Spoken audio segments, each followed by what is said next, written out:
บ่มื้อนี้เรามาเรียนรู้เกี่ยวกับ recommender system หมายความว่าโปรแกรมที่ในการระบบในการแนะนำในการแนะนำมันมีหยังแหน่ในโปรแกรมโครงสร้างในการแนะนำของการบริการสินค้าอิหยังต่างๆอย่างเช่นว่าเราเว้าเรื่องของ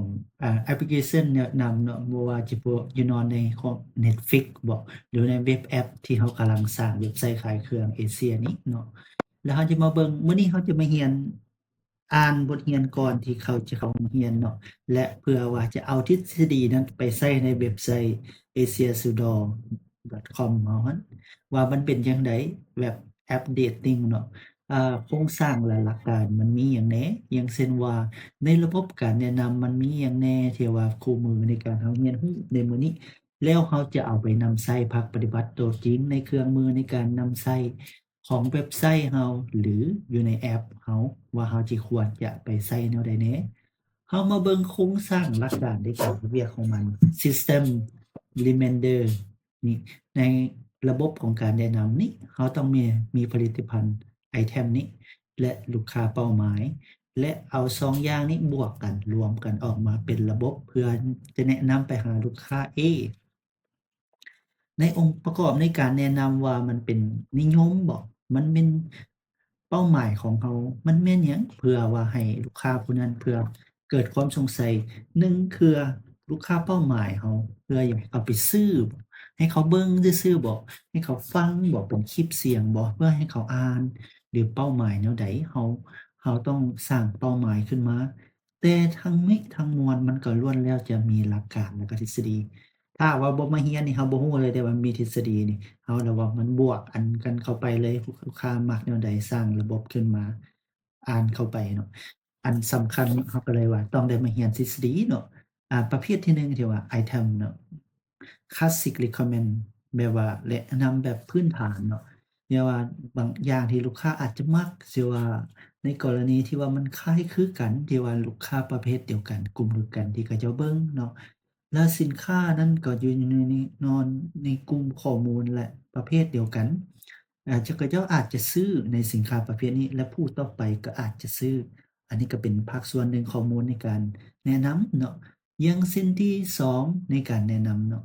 ลูกค้าอาจจะมีความรสนิยมและก็กลุ่มคนอยู่ในกลุ่มเดียวกันอย่างเช่นว่ามันมีอันใดอันหนึ่งที่ใกล้เคียงกันแล้วเราเอา สินค้าตัวนี้เข้าไปยัดใส่ The Guster มันเป็นกลุ่มคนนี้เข้ามานี่ Who would will buy this item ผู้ใดที่จะมาซื้อตัวนี้ มันก็อาจจะแม่นคนที่ว่ากลุ่มเดียวกันที่ว่าต้องการเนาะแต่ว่าผู้ขายนี่ว่าแหน่ผู้ขายนี่นะหมายความว่าบางเทื่อที่เขาเอามาแนะนำอะน่ะมันก็บ่ได้หมายความว่ามันเป็นลูกค้านิยมเนาะเป็นสินค้าที่ว่ามันค้างสานมาในวันนี้แล้วเราเอามาโฆษณาให้มันเซลล์ไป อันนี้เขาก็เอิ้นว่า recommendation type ได้คือกัน approach recommendation approach วิธีแนวใดมันถ้าเป็น content based featuring CBF หมายความว่าการแนะนำสินค้าที่ว่ามีความใกล้เคียงกันอยู่ในอดีตอยู่ในอดีตที่ผ่านมาที่ว่ามีฐานข้อมูลเราสำคัญกับในเรื่องของฐานข้อมูลใกล้เคียงกันแล้วแม่นเป็นแนวใดเนาะ collaborate featuring เนาะมีสินค้าที่แนะนำอย่างเช่นว่าลูกค้าจะมักมีความที่ว่ารสนิยมใกล้เคียงกันกับลูกค้าปัจจุบันมันอาจจะเป็น trend ก็มีหรือว่ามันบ่เป็น trend ก็ได้มันมีการคิดไล่เนาะ transaction เนาะในอดีตที่ผ่านมานี่ว่าเราเคยซื้อ3เดือนบ่แล้วอีก3เดือนเราจะมาซื้ออีกในสินค้าประเภทเก่านี่เนาะ user are collective user domain specific recommendation approve demographic อย่างเช่นว่าลูกค้าที่ว่าวิธีที่2เนาะภูมิศาสตร์อย่างเช่นว่าความ variable correspond demographic profile ทุกกลุ่มลูกค้าเป้าหมาย target มีนิสัยพื้นฐานคือกันแนวใดอย่างเช่นว่าสื่อในสังคมเนาะอย่างเช่นว่าเข้าไปในเฟซบุ๊กอันเดียวกัน TikTok อันเดียวกันอยู่ในกลุ่มเดียวกัน ลูกค้าเป็นกลุ่มลูกค้านักศึกษาอยู่ใน Hungary มักซื้อสินค้าประเภทนี้ระบบมันก็จึงสามารถแนะนำให้ได้มันก็เป็นข้อมูลวิธีในการอันที่2เนาะเฟสที่2ในการ training role เนาะเรากำลังจะสร้างระบบ นั่นก็คือระบบที่เทรนนิงระบบที่ test ก็ฝึกแล้วก็ทดสอบว่ามันมีจั่งใด discrimination between training and test law ความแตกต่างนี้เราจะเฮ็ดจำแนกให้เห็น independent และ independent variable อันค่าเคลื่อนไหวของมันจะเป็นแนวใด อันคันบ่เบิ่งนี่เราบ่เข้าใจเลยเดะอันทฤษฎีนี่มันเป็นจังไดจักหน่อยอีก30นาทีเราจะไปเรียนอยู่ห้องว่าอาจารย์สิสอนบ่ได้เราลองเข้าใจก่อนว่าเราเข้าใจด้วยตัวเองมันสิเป็นแนวใด two way solution มันหมายความว่าการคาดคะเนการยังซื้อสินค้าอย่างที่ว่ามันขาดหายไปของลูกค้าที่ว่ากรณีที่ว่าเพิ่นต้องการจะซื้อเนาะ top key เป็นประเภทใด transaction type แม่นว่าอ่า indeterminate metric ข้อมูลที่เราจะเอามาเทรนระบบเราได้เราต้องมีฐานข้อมูล real value from infinite number possibility คนลูกค้าเป็นประเภทนี้เรามีฐานข้อมูลกล่าวขึ้นมาใดมันมีเรตติงหรือว่าเราไปเอาตามคะแนนโหวตบ่ rating empiric define distance between link เรียกว่า ordinal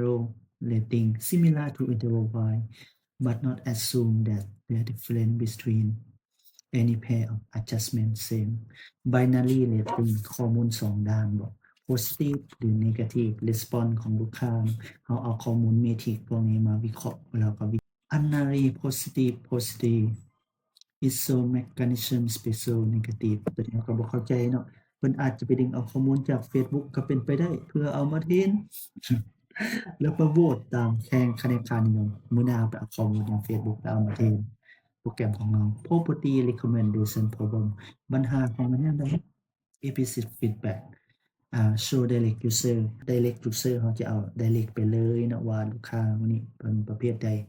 ตอนนี้เรากำลังจะฝึกโปรแกรมซอฟต์แวร์ของเราเพื่อให้มันอัศริยะหลายขึ้นในการrecommendation ให้ลูกค้าเป็นตัวที่ว่าแนะนำ fractionation number of rating ถ้าว่า rating มันหลายส่ำใด item in this order โอกาสในการซื้อก็สิมีหลายเท่านั้นเรามาเบิ่งการโครงสร้าง total user เรามาเบิ่ง rating สินค้าใดที่มีเรตหลายของ new ถ้าว่าลูกค้าเราเป็น new user บ่หรือว่าเป็นลูกค้าเก่ามาแล้ว recommendation they are approved following recommendation ในการเทรนโปรแกรมต่างๆนี่มันจะเป็นแนวนี้เราจะบ่เว้าแบบจำกัดเนาะแล้วค่อยไปเรียนอยู่ในห้องเบิ่งอาจารย์สิสอนแนวใดตามคือเราเข้าใจบ่ content based CB recommendation content based โดยอาศัยข้อข้อมูลเรื่องของคอนเทนต์ว่ามีความใกล้เคียงว่าเขามักอดีตมาปัจจุบันมาแนวใดและ content based system